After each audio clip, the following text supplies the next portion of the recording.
Hola a todos, tengo el placer de estar aquí hoy con José Luis Cava, uno de los analistas técnicos más notables de España y autor del bestseller. ¿Qué tal? Hola, ¿qué tal? Luis lleva más de 30 años en el mundo de la finanza. Esto es lo que yo he aprendido con el paso del tiempo. Desde 2008 estaba yo con 20 chavales en Canary Wharf. Tú eliges un momento en el que los cuidadores no puedan manipular el precio, solamente hay uno. Hola a todos, tengo el placer de estar aquí hoy con José Luis Cava, uno de los analistas técnicos de trading más notables de España y autor del bestseller El arte de especular. También es fundador del curso online Un sistema de especulación que te cambiará la vida. Y tenemos la suerte de que José Luis lleva más de 30 años en el mundo de las finanzas, así que le voy a preguntar cuáles son sus secretos para tener unas finanzas saludables y, ¿por qué no?, llegar a ser financieramente libres. Hola, José Luis, ¿qué tal? Hola, ¿qué tal? Primero, en primer lugar, encantado de estar aquí. La verdad, María, es un verdadero placer y muchas gracias por tu presentación. Yo, antes de nada, para no crear falsas expectativas, que no me gusta crear falsas expectativas, yo les puedo decir que sí, efectivamente, yo empecé de pequeño, pero me ha arruinado 3 veces, ¿de acuerdo? Porque ya saben ustedes que el ser humano es el único que tropieza 3 veces con la misma piedra. Entonces, lo que yo de entrada quiero decirles es que este es un mundo peligroso, hay que tener mucho cuidado, juegan los sentimientos y lo ideal sería hacerlo de una forma lo más automatizada y con un sistema. Eso es lo que yo he aprendido con el paso del tiempo. De la misma manera que he aprendido otra cosa importante. Ahora en estos tiempos en que todo el mundo habla de inteligencia artificial, no nos olvidemos. El primer libro que se escribió sobre la bolsa en el mundo lo hizo José de la Vega, un español, en 1688, y dejó claro la idea. Aquí el objetivo del juego no es la economía, el objetivo del juego es el ser humano, ¿de acuerdo? Por lo tanto, es necesario aplicar un sistema para que no se nos vaya la pinza, aplicar los stop, los sistemas de cancelación para no dañar la confianza en nosotros mismos y en el sistema. El éxito aquí pasa por la disciplina, ¿de acuerdo? Y con un procedimiento. Y se lo digo honestamente, es difícil, ¿de acuerdo? No es fácil. Muy bien, o sea, vaya presentación, José Luis. Yo te iba a preguntar que cómo te definías a ti mismo, pero creo que con esa introducción ya nos lo dices todo, ¿no? Hombre, yo creo que la mejor definición que, no que yo me defina a mí mismo, sino a donde me gustaría a mí ir, fíjatelo cómo te lo voy a decir. Es decir, es al típico soldado de los tercios de Flandes españoles. ¿Me explico bien? Gente disciplinada, con buenos recursos que se los proporcionaba en aquel momento el Estado, y a lo que yo quiero aspirar es a eso, a ser un guerrero de los tercios de Flandes en bolsa, con un sistema, una disciplina, y quitando los sentimientos, el miedo, la codicia. Eso es a donde yo quiero ir.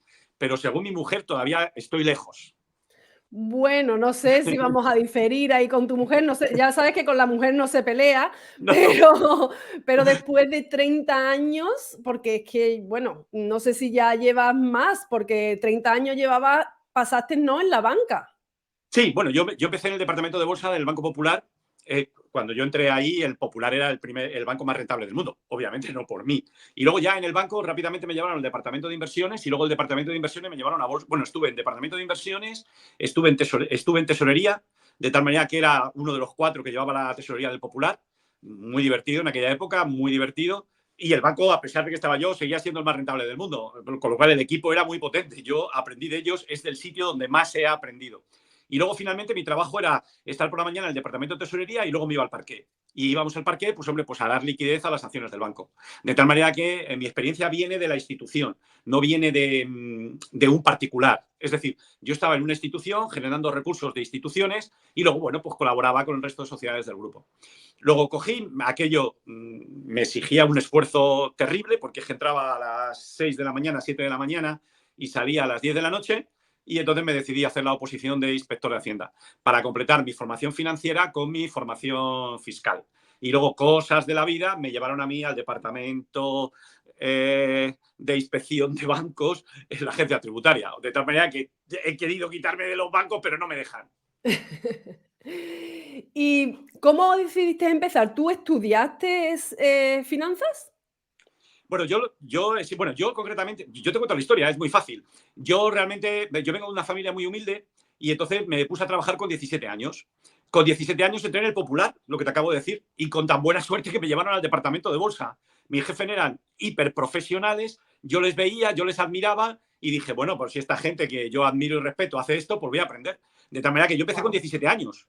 De tal manera que luego ellos, yo sacaba buenas notas y me pagaron la carrera.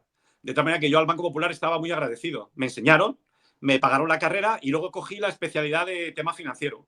Y luego ellos ya, cuando yo volví, me cuidaron, me ascendieron y bueno, me llevaron al departamento de tesorería. Yo es que he tenido mucha suerte con los jefes que he tenido y sobre todo es que besaba por donde iba el Banco Popular. Me dio mucha pena cuando lo quebraron, que además era un compañero mío de proporciones posteriores el que intervino en la operación de quiebra prácticamente, pero así ellos fueron los que me metieron. Yo no hice nada, yo me dejé llevar.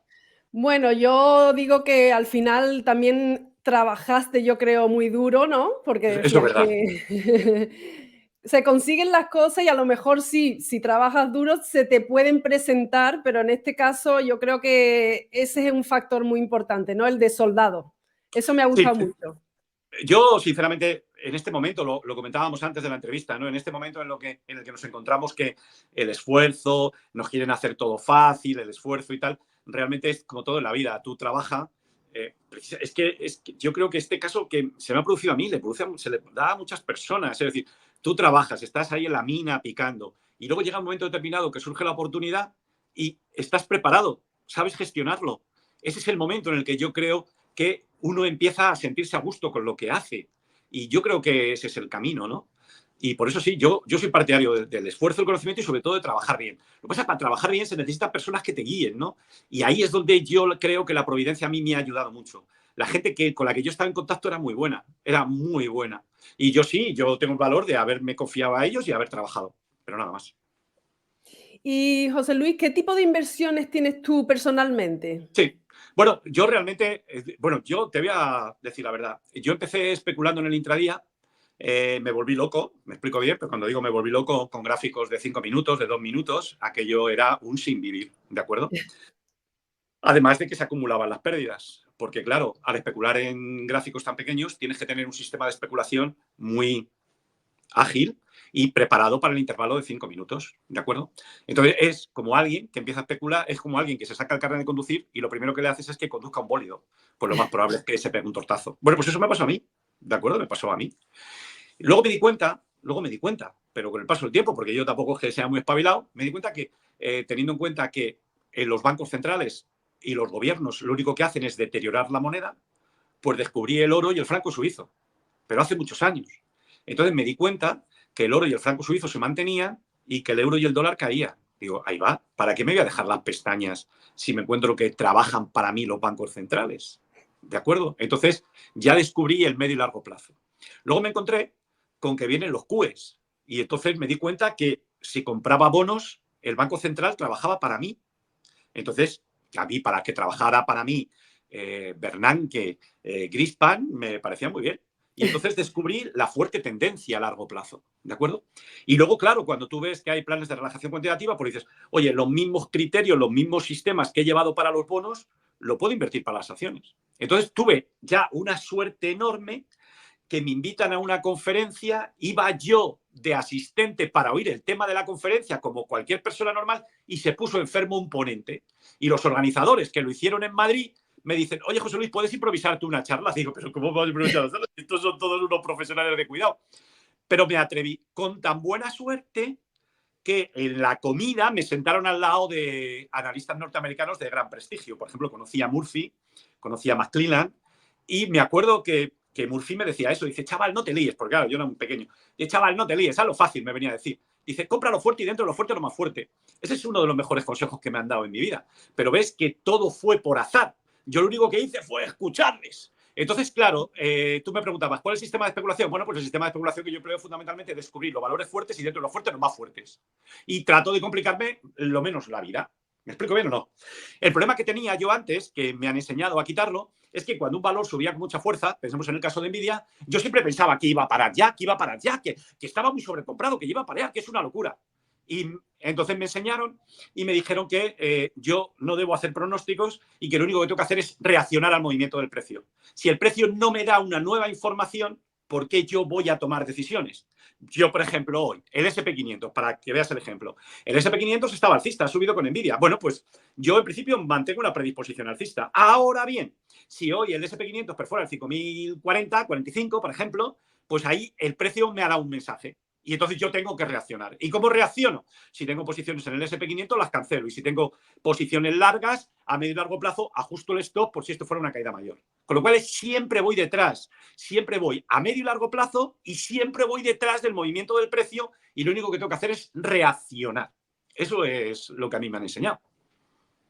Y bueno, con esta estrategia, ¿tú has hecho más o menos cuántas rentabilidades obtienes, por ejemplo, los Sí. últimos 3 años o los últimos 12 meses? Bueno, te voy a decir una cosa, esto suena fatal, ¿de acuerdo? Suena fatal. Yo lo que busco es una rentabilidad del patrimonio de tal manera que esté por encima del mercado, de tal manera que una parte de la cartera efectivamente está invertida en acciones. El resto, pues el resto en francos suizos, ¿de acuerdo? Y luego la parte que tengo invertida de mi dinero de largo plazo, pues un poquito lo dedicamos a Bitcoin, en torno al 2 o 3%, un 5% lo dedico al oro y luego, por lo que hace referencia a la renta fija, si los tipos de interés están en tendencia alcista, yo no entro. ¿De acuerdo? Entonces, de tal manera que ahora esa parte de dinero, pudiésemos decir, de efectivo, de renta fija a largo plazo, la tengo en fondos de inversión en activos monetarios. La cartera.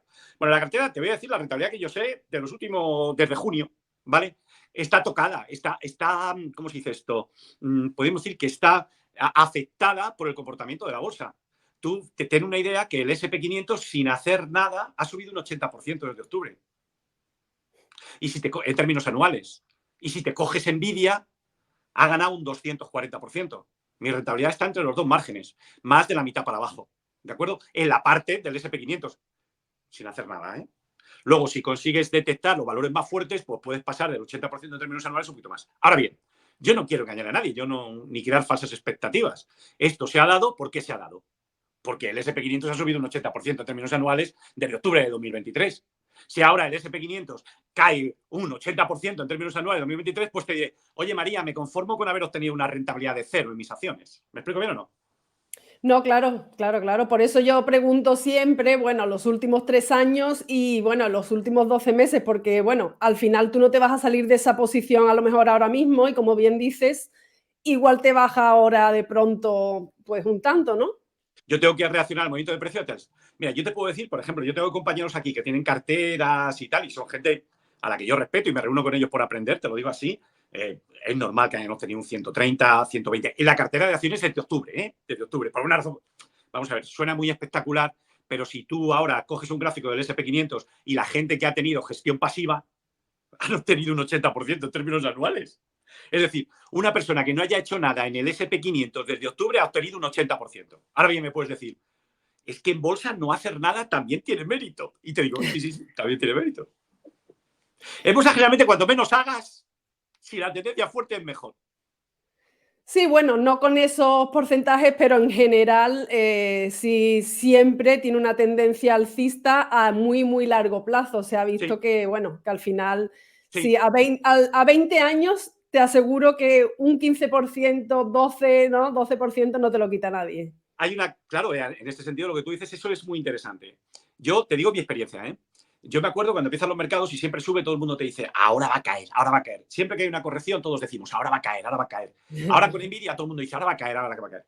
Pero es una historia de perdedores, ¿eh? Y yo he estado en la lista de perdedores, no lo digo por honor a la verdad.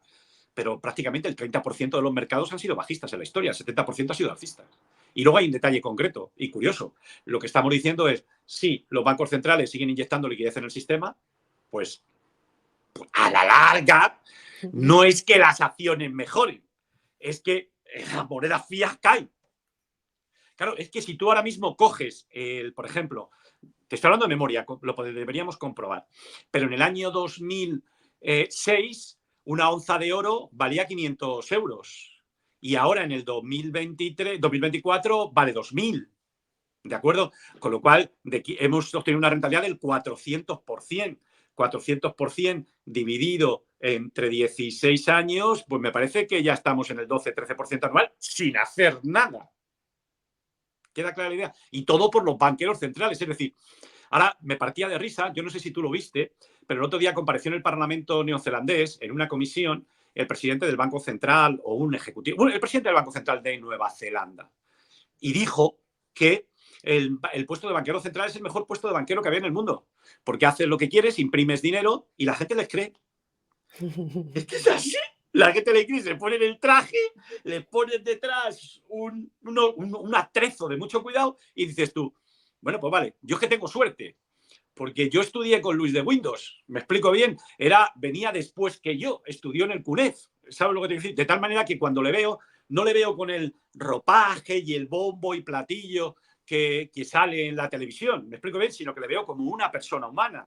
Cuando veo a Lagarde o al Banco Central Europeo que se mete con el Bitcoin, es que me los humanizan, me explico bien, piensa que el Banco Central Europeo, cuando el Bitcoin estaba en mínimos, decía que iba camino de la irrelevancia. En aquel momento el Bitcoin estaba en 17.000 y hoy está en 57.000.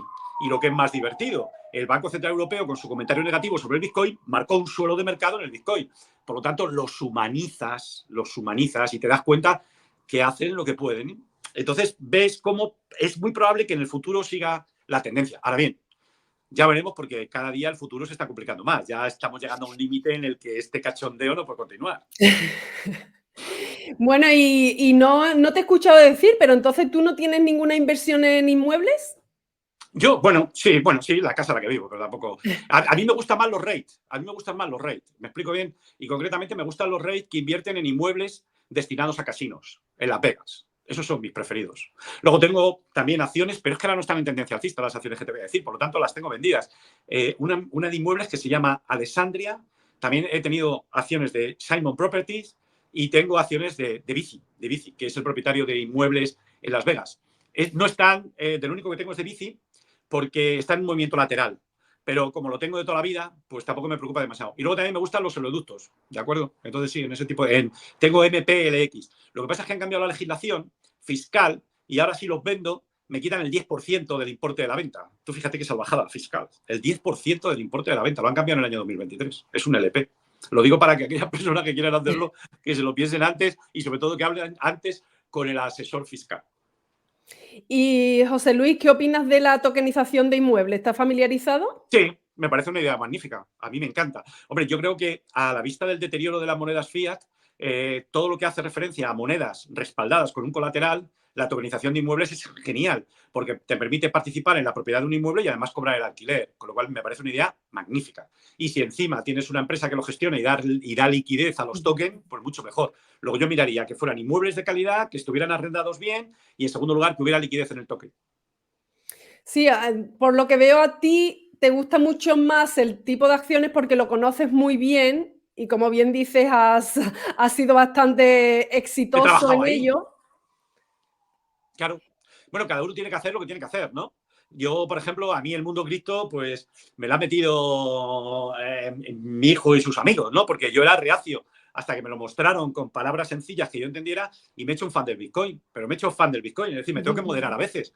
Y después de lo que pasó ayer, pues más fan todavía. Y hablando de tu hijo, ¿no? Porque tienes un hijo que es muy polivalente, es músico, Sí. pero a mí me gusta preguntarte esto porque una persona como tú, que, bueno, desde los 17 años está en finanzas, ¿cómo haces, cómo crías a tu hijo, ¿no? Bueno, ¿Qué le pues enseñas, ¿no? En cuanto a finanzas y a cómo debe de manejar su dinero, ¿no? ¿Le enseñaste desde pequeñito o lo dejaste un poco? vamos a ver. Yo, si te soy honesto, mi mujer y yo nos repartimos la educación. La parte de las letras lo llevó mi mujer, que es bastante, en ese sentido tengo la suerte que es muy culta y me enseña a mí. Estos libros no los he leído yo, los ha leído ella, hablando claro. Y yo me he encargado de la parte de la matemática, la física, la química y el álgebra. Yo trabajaba mucho, a mí me gustan mucho las matemáticas y tal, y yo le di mucha caña. Yo no le dejaba que aprendiera bolsa. ¿Me explico bien la idea? Porque creo que debería, yo no quería condicionarle, ¿no? Entonces, ni mi mujer ni yo. Entonces, lo que pasa es que cosas de la vida. Se fue al Imperial College en Londres, ahí estudia, mi hijo es aeronáutico, estudió dinámica de fluidos y bueno, pues entró en el equipo de baloncesto del Imperial College, entró en contacto con más gente con tan buena suerte que algunos eran de finanzas. De tal manera que mi hijo sí estuvo trabajando en British Airways y luego se fue a la City. Entonces me encuentro que yo, evitando el tema financiero, me llama un día mi hijo y dice, oye, que te vengas, que te voy a llevar a la City, que tengo el despacho aquí en la City. Y digo, pero por favor, ¿qué estás diciéndome? Me explico bien. Y entonces, bueno, pues aprendió ahí fundamentalmente Pero temas me financieros. Yo no se aceptaste. lo enseñé. Ahora bien, lo que sí es cierto es que durante la pandemia, con un grupo de amigos, sí que les di clase. Entonces, un grupo de amigos suyos, que ahora, fíjate, como lo que llevan la vida, durante la pandemia les di clase. Ahora hay uno que montó una empresa. Yo en mi cuenta de Twitter le ayudé al chaval porque era amigo de mi hijo. Y ahora el chaval está en el Silicon Valley. Es uno de los más activos en el mundo financiero en el Silicon Valley. Y bueno, pues luego otros se han derivado en el mundo de las criptomonedas. Y bueno, ya le han montado una fintech en Inglaterra. Fíjate que yo ni mi mujer queríamos y al final la vida te lleva por donde te Pero lleva. eso me gustaría saber, ¿por qué no queríais? Ah, bueno, porque queremos que él tenga libertad de estudiar lo que quisiera. A mí, Bueno, particularmente, te lo digo honestamente, yo cuando dijo que quería estudiar aeronáuticos, le iba a quitar la idea, ¿eh? Porque creo que no merece la pena estudiar aeronáuticos, se lo digo sinceramente, sobre todo en Madrid, porque tenía compañeros que habían estudiado aeronáuticos y sabía cómo se la gastaban, ¿no? Concretamente, no se me olvida, el catedrático de matemáticas, que se llamaba Burgos, era un hombre que era muy exigente, yo creo que demasiado exigente, llevándolo al límite, ¿no? Por ejemplo, mi hijo que sacaba 10 le metió 20 ceros consecutivos, ¿de acuerdo? Con lo cual deprimía no solamente a mi hijo, sino a toda la gente de allí. Entonces yo creo que está muy bien ser exigente, pero claro, le tuve que coger a mi hijo y decir, oye, mira, macho, vamos a sentarnos en la mesa que me voy a poner contigo, porque realmente no había posibilidad de que lo sacara adelante. Luego al final lo sacó adelante y le puso matrícula, es decir, que el hombre era justo y le llevó al límite. Bien, yo creo que llevarte al límite no está bien, pero bueno, él es el profe, él decide. El problema fundamental lo tienes es que cuando sales de trabajar no hay puesto de trabajo de aeronáutico. De tal manera que mi hijo hace dinámica de fluidos y el primer sitio donde le van a contratar es una casa de carreras, estos de Fórmula 1. Porque sí. como es experto en aerodinámica, le van a contratar. Con tan mala suerte que le cogen el coche de carreras, se lo giran y le preguntan qué hace el aire en cada punto. Y no sabía inglés suficiente para saber el nombre de las piezas. Y obviamente le suspendieron, ¿no? Pero bueno, y al final, bueno, yo creo que ha sido por los amigos, no por nosotros. Y luego ya durante la pandemia ya me dijo, quiero aprenderlo, quiero estudiar. Y yo le conté a él, junto con sus amigos, como yo lo veía. Y luego ellos ya, por su parte, ahora ya sabes perfectamente que se puede estudiar en Harvard, que se puede estudiar en muchos sitios, prácticamente no te cuesta nada, $100, han hecho cursos de Python, de bolsa en Harvard y tal, y ahora ellos saben mucho Bueno, más. podemos decir que lo llevaba en la sangre, a lo mejor, ¿no? Yo creo que sí, vamos a tener que decir eso. Y José Luis, ¿qué te inspira a ti? A mí, Sí. lo tengo claro, el mejorar, pero no en el mercado de valores, sino en mejorar como persona. Es decir, yo particularmente me fijo en las personas, las cosas buenas que tienen para copiarlas, porque Muy creo que todo el bueno. mundo es mejor que yo, ¿de acuerdo? Yo, la bolsa me divierte, solamente me divierte, es un juego. Sinceramente me da igual ganar un 30, un 40 que un 20. Es un juego, está bien. Me divierte, lo leo, por la mañana me levanto, leo el Financial Times, leo el Wall Street Journal, leo a todos, pero es un juego divertido. Pero lo que me inspira es estar con gente buena. Eso es lo que le agradezco a la vida y yo he tenido suerte. Creo que es que tú has llegado a ese punto de que, bueno, como muchos decimos, si haces lo que te gusta, siempre vas a ser financieramente libre, ¿no? Porque no solo has conseguido a base de trabajo, ¿no? Lo que tienes, sino que al final te diviertes con ello, ¿no? Es como casi tu hobby, ¿no? Sí, gracias a Dios sí, pero hay una cosa independiente, sea tu hobby o no, lo que tú acabas de decir, María, es muy importante. Es decir, y yo eso sí que creo que lo he transmitido, y no solamente eso, sino a toda la gente. Y yo creo que la gente tiene que aprender primero a defenderse de los bancos centrales para ser independiente y libre y ganar un dinero por su cuenta. Cuando uno es independiente y libre, eliges tu trabajo, eliges a la gente con la que te relaciones, ¿de acuerdo? Entonces, yo vengo de muy abajo, no tenía posibilidades, pero cuando uno ya tiene el conocimiento, ahora la secuencia que yo veo en muchos chavales es que se ponen a trabajar, van a trabajar a un sitio muy bueno, les quitan el 50% de impuestos el Estado y al final ellos montan su propia startup. ¿De acuerdo? Entonces, se ve claramente que todo el mundo, a partir de un determinado nivel, busca la independencia. ¿De acuerdo? De tal manera que una sociedad en la que consigamos ser independientes económicamente tiene muchas ventajas. Tiene muchas ventajas. Primero, porque vas a detestar la pobreza y vas a intentar ayudar a los demás. Y no vas a odiar a los que tienen más que tú. Porque tú te consideras capaz de obtener el dinero que necesitas para sobrevivir, sin complicarte la vida, sin envidias. ¿De acuerdo? De tal manera que tú dices, bueno, pues yo puedo ser libre. Y tenemos a nuestro favor, aunque parezca mentira, los bancos centrales. Están deteriorando la moneda permanentemente porque no saben hacer otra cosa. Y lo bueno que tenemos ahora frente a lo que tenían los ciudadanos romanos, porque claro, el emperador romano hacía lo mismo que hace ahora mismo Powell y lo mismo que hace Lagarde. El problema es que los emperadores romanos, los ciudadanos romanos no podían defenderse. Nosotros sí podemos defendernos. ¿Por qué te crees que no querían el Bitcoin? ¿Por qué? Porque los bancos centrales odian al Bitcoin porque temen al Bitcoin, porque va a poner de manifiesto lo que están haciendo con las monedas. ¿De acuerdo? Y es por eso temen al Bitcoin y temen a que nosotros, los ciudadanos de bien, despertemos del sueño en que como niños estamos dormidos, que decía el Lazarillo de Tormes. Si la gente se despierta, la gente ve lo que están haciendo los bancos centrales, se ponen como locos a comprar Bitcoin y a comprar oro, porque saben la que viene encima. Entonces creo que ahí has dado en la clave, ¿no? Porque, claro, tú eres especialista. La mayoría de las personas, me incluyo yo, no lo somos. Entonces vemos esa dificultad en llegar a ser, como hemos hablado, financieramente libre, incluso con las ventajas que tú nos cuentas. Pero ahora has dado esa clave. Puede que sea esa la clave, ¿no? Comprar Bitcoin y Bueno, comprar oro. María, como sabes bien, la vida no es tan sencilla. Piensa que yo te he hablado como un ejemplo de una tendencia de medio y largo plazo, ¿de acuerdo? Ahora, por ejemplo, si te coges el franco suizo, fíjate, critican al Bitcoin por su volatilidad y el franco suizo estaba cotizando hace un mes a 1,08 y ahora está cotizando a 1,048 porque la Banca Nacional de Suiza está vendiendo. ¿Me explico bien? Entonces, si alguien entra en 1,08, va a ver que se van a meter una pérdida del 4%. Lo hacen a posta para que tengamos miedo. Entonces, si tú quieres invertir a medio y largo plazo, lo primero que tienes que hacer es tener un mínimo conocimiento. Pero es que para aprender a especular no se necesita ir a Harvard. ¿De acuerdo? Es decir, fíjate lo que hace la Banca Nacional de Suiza. Tú te coges un gráfico, te pones en un gráfico mensual y dices, ah, mira qué bien, mira qué bien. Y cada vez que le pega un hachazo, cada vez que ves que dices, uy, qué miedo me entra, uy, qué miedo me entra, probablemente sea el momento de comprar. ¿Me explico bien? Y dejarlo ahí a medio y largo plazo. Para invertir en acciones, vamos a ver, la gente como nosotros solamente tiene una oportunidad. Esto es como la guerra de guerrillas. Tú tienes que atacar donde el escenario, donde el territorio en el que atacas tenga más probabilidades de ganar. La guerrilla atacaba en la montaña, atacaba en zonas donde había limitación de movimientos del ejército francés. ¿De acuerdo? Por nosotros lo mismo. Tú eliges un momento en el que los cuidadores no puedan manipular el precio. Solamente hay uno. Fuerte tendencia al alza o fuerte tendencia a la baja. Es decir, tú ahora te coges el gráfico de American Express y dices, ahí va, pero si es que no para de subir. ¿Por qué? Porque está en una tendencia alcista. ¿De acuerdo? Bueno, pues así te vas fijando en los gráficos de empresas y se trata de descubrir lo fuerte y dentro de lo fuerte lo más fuerte. ¿Y qué te quita el sueño, José Luis? La salud.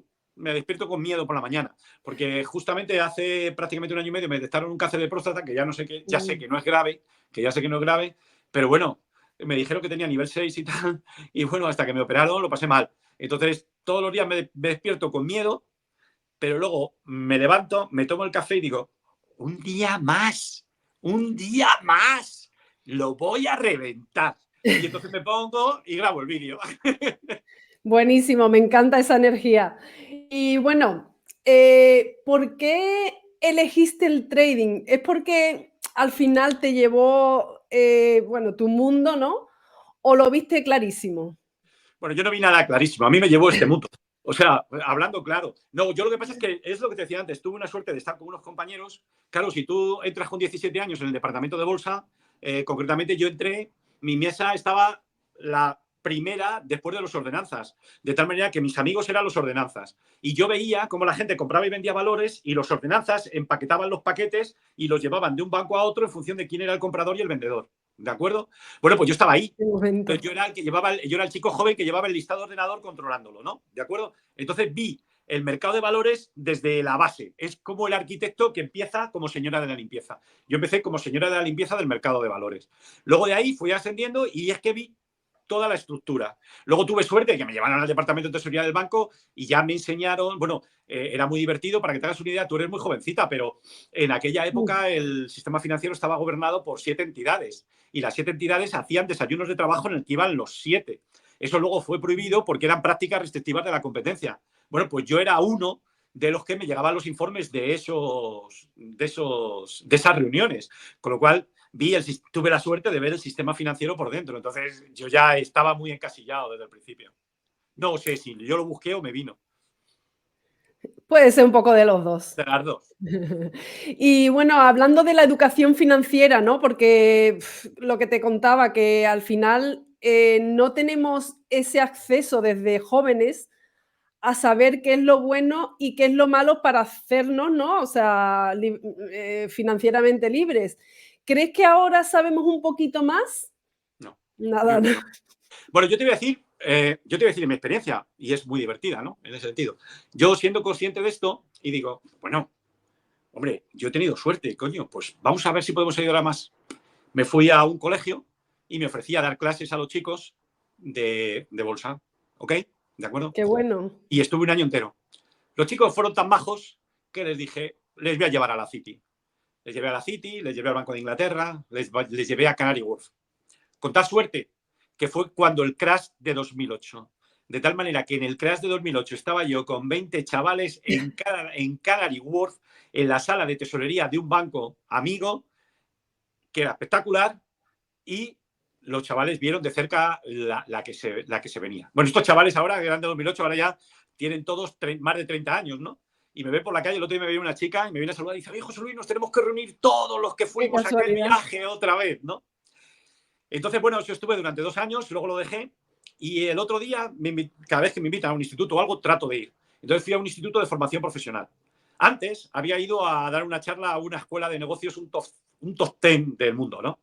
Y le di la misma charla a los chavales de formación profesional del instituto de secundaria. ¿Queda clara la idea? La misma charla. Se lo dije a la directora y al profesor y dice, José Luis, no te van a entender. ¿Cómo que no me van a entender? ¿Cómo que no me van a entender? Digo, si esto es sencillo. Bueno, los chavales desmadrados, ¿eh? Pero verdaderamente, bueno, la clase era aquello, un goce, un disfrute que no te quiero imaginar. Terminamos, nos vamos a tomar un café los profes y les veo que están en la cafetería ahí hablando y tal, y me llaman. Dice, por favor, siéntese con nosotros y que queremos hacerle más preguntas. Digo, pero chicos, vamos a por ello. Entonces, yo creo que la formación financiera será mal, y yo te voy a decir en qué yo creo que está mal. Yo no lo digo por criticar, a mí me da igual, será de otra manera. A mí no me importan los porqués. A mí me importa la reacción mía al movimiento del precio. A la gente le contamos los porqués. Pero el movimiento de la bolsa, el movimiento de los mercados financieros, depende de muchas variables. Es un sistema de ecuaciones que no podemos resolver ni con una matriz inversa. Luego eso además que lo resuelve el precio. Y sobre todo, teniendo en cuenta que es la psicología humana, a la gente hay que enseñarle el mercado de valores de verdad. No la teoría que viene en los libros, que la teoría está muy bien, pero hay que comentar la verdad que está detrás. Luego hay mucha gente que te sabe de economía. Yo, por ejemplo, te digo, cuando estuve en esta escuela de negocios, cuando yo les preguntaba sobre los tipos de interés, ellos sabían el nivel de tipos de interés, sabían la teoría, pero había cosas que, como no están en la fontanería del sistema financiero, tenían unos defectos de formación muy importantes y eran ejecutivos de empresas. Creo que eso es lo que, bueno, al final nos pasa a todos, ¿no? Pero has dicho el porqué. ¿El por qué te refieres también a no escuchar a lo mejor? Porque sé, bueno, al final el análisis técnico es técnico de la gráfica y escuchar un poquito qué está pasando en el mundo. Yo ¿A te eso te digo, refieres? Yo te digo como yo lo hago, para que quede clara la idea, ¿no? Es decir, y voy a ser crítico conmigo mismo, que es la mejor manera de informar a las personas. Lo primero que tenemos que tener en cuenta es cuál es la política monetaria de los bancos centrales. La bolsa se mueve por la liquidez que hay en el sistema. ¿De acuerdo? Fíjate el detalle. ¿Por qué está subiendo la bolsa si los tipos de interés están tan altos? ¿Me lo quieres explicar? Vamos a llamar a un catedrático y que nos lo explique. Y le vamos a decir, señor catedrático, ¿por qué sube tanto la bolsa con los tipos de interés tan altos? ¿Y por qué suben las tecnológicas que se verían especialmente perjudicadas? ¿Me lo quiere explicar usted? ¿Y saben por Nadie qué no sabe. pueden explicarlo? Por una razón muy sencilla, porque les falla la teoría. Lo primero que no saben es cuál es el tipo de interés natural de una economía. No lo saben. Si tú no sabes cuál es el tipo de interés natural de la economía, ¿cómo puedes saber si tu política monetaria es restrictiva o no? No lo saben. El otro día publicó el Banco Central Europeo un informe en el que decía que el tipo de interés real natural estaba entre menos 0,75 y 1,5. ¿Eso sabe lo que significa en mi barrio? Que yo soy de Legazpi, en Madrid, que no tiene ni idea. Y está gobernando la política monetaria de Europa. Luego, primero, ver cómo es la política monetaria y sobre todo fijarse en cómo va la liquidez.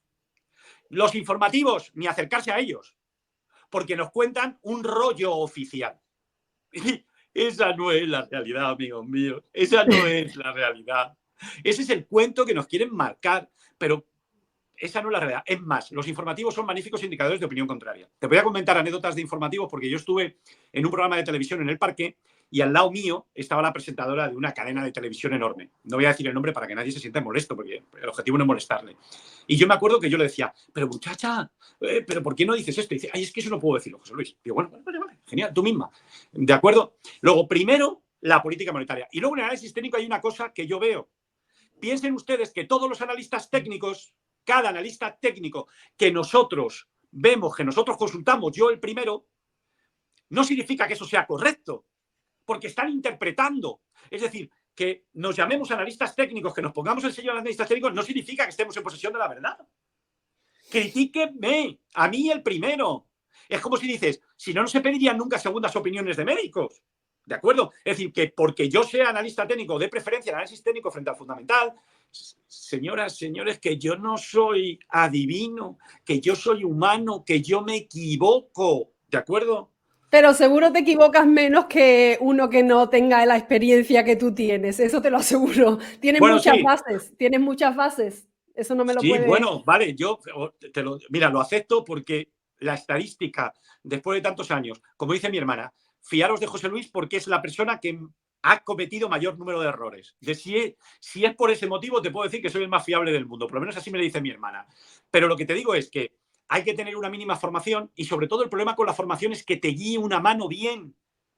Yo te puedo volver loca a ti con las candlestick, con las figuras de onda de helio, te puedo volver loca y despistarte, cuando en realidad lo único que nos puede salvar es la tendencia, una tendencia fuerte y al alza. Pues bueno, a ver si de todo esto yo creo que vamos a aprender un poquito más, nos vamos a Hombre, volver eso es todos... lo que pretendemos, eso, ojalá fuera así.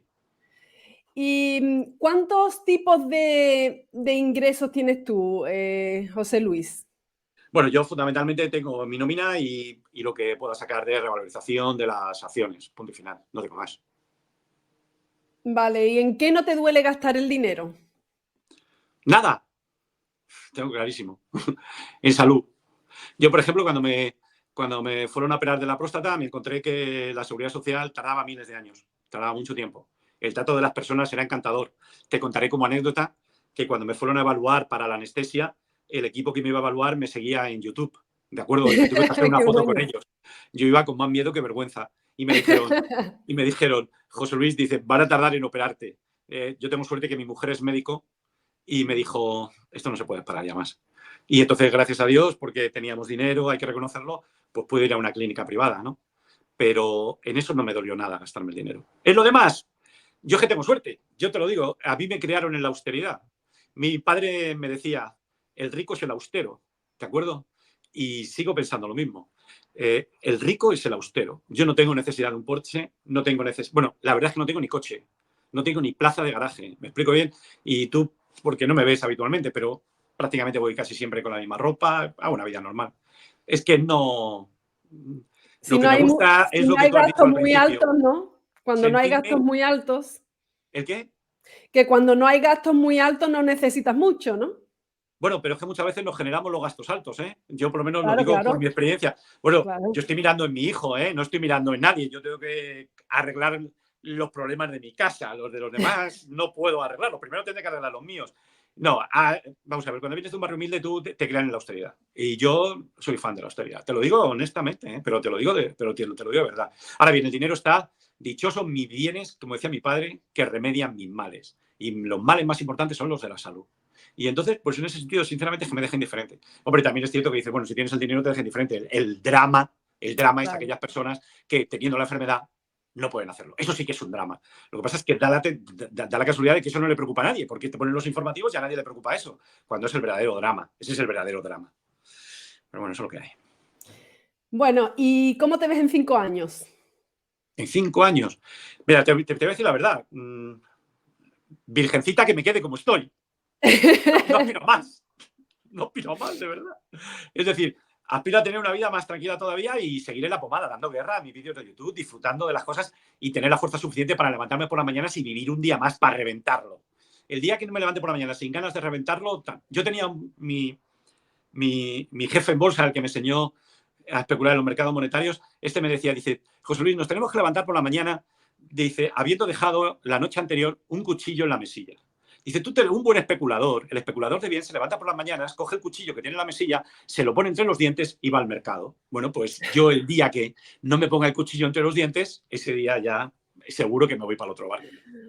O sea que José Luis Cava no se levanta ningún día como todos los demás. Uf, hoy me cuesta.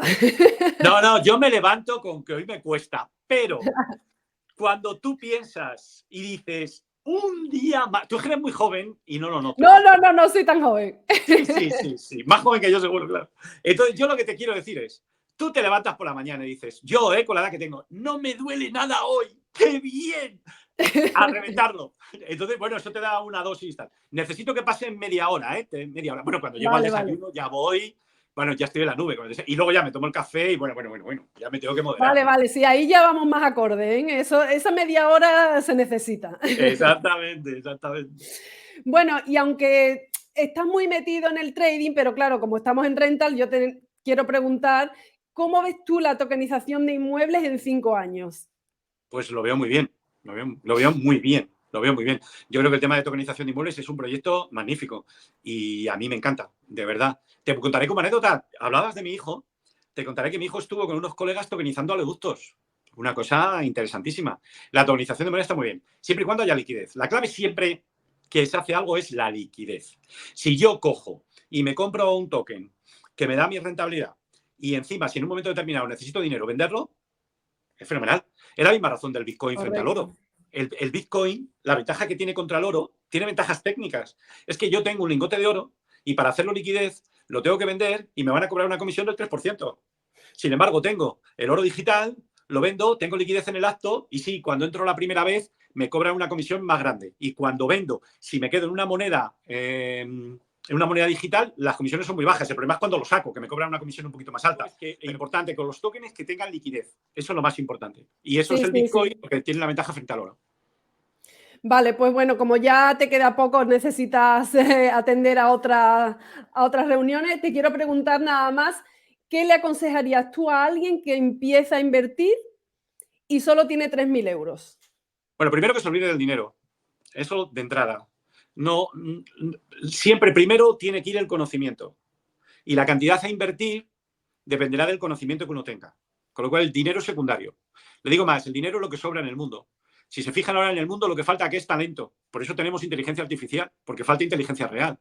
Y luego, lo que falta son negocios rentables. ¿De acuerdo? Con lo cual, el dinero, ni se preocupen de momento. Lo más importante que tienen que hacer ustedes es elevar el nivel de conocimiento. Luego, cuando tengan un mínimo conocimiento, invierten una cantidad que esté en relación con su nivel de conocimiento. ¿De acuerdo? Muy bueno. Es lo que yo creo que es lo mejor que se puede hacer.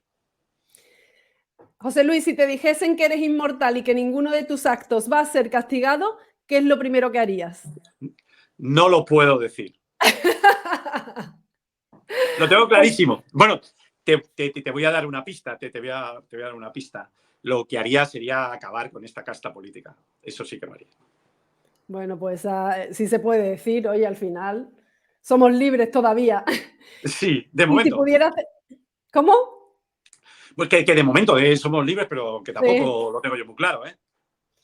Última pregunta, nada que ver con inversiones, ni si pudieras cenar con cualquier personaje histórico, ¿a quién elegirías? A Leonardo da Vinci. Muy bueno. A ¿Por Leonardo. qué? Joder, porque es ¿Te que inspira? parece mentira que una persona haya podido hacer lo que ha hecho ese hombre. Es que me resulta impresionante. Todo lo que ha hecho es impresionante. No porque yo sea muy culto, sino porque he visto los documentales hablando claro, ¿no? Y le ves lo que hace, las obras que hace. Es muy fuerte, ¿eh? Lo de ese hombre es muy fuerte. Yo creo que es extraterrestre porque es una persona normal, no puede hacerlo. Eso es increíble. Entonces sí, elegí a ese personaje. ¿Te ha llegado a inspirar en algo a ti? Intentar ser mejor, pero estoy muy lejos de esto. Es que eso es un Bueno, modelo inalcanzable. Eso es increíble. Hombre, lo que te inspira es... Sí, te voy a decir una cosa que me ha inspirado. Ahora que me lo preguntas, claro que me acuerdo. Y te voy a ser políticamente incorrecto. Me llama la atención uno que ya tiene una cierta edad, que todo el mundo que se jubila, ¡ay, qué bien! ¡Ay, que me he jubilado y tal! Me voy a hacer los viajes, ¡ay, me voy a la piscina! Me voy a jugar al pádel y tal. A mí eso me deprime, ¿me explico bien? Y Y a muchos de ellos le digo, Leonardo, Miguel Ángel, ninguno de estos, que eran lo mejor, los más genios, ninguno se jubilaron. Si tú te pones contento cuando te jubilas, es que toda tu vida has estado amargado. Pues a mí me inspira Leonardo da Vinci y Miguel Ángel en ese motivo. Pues con eso terminamos. Me encanta, José Luis. Muchísimas gracias por estar con nosotros. Ha Un sido un placer. placer y estoy a tu disposición. Muchas gracias. Que tengas muy buen día. Igual, igual. Hasta luego. Adiós, hasta luego.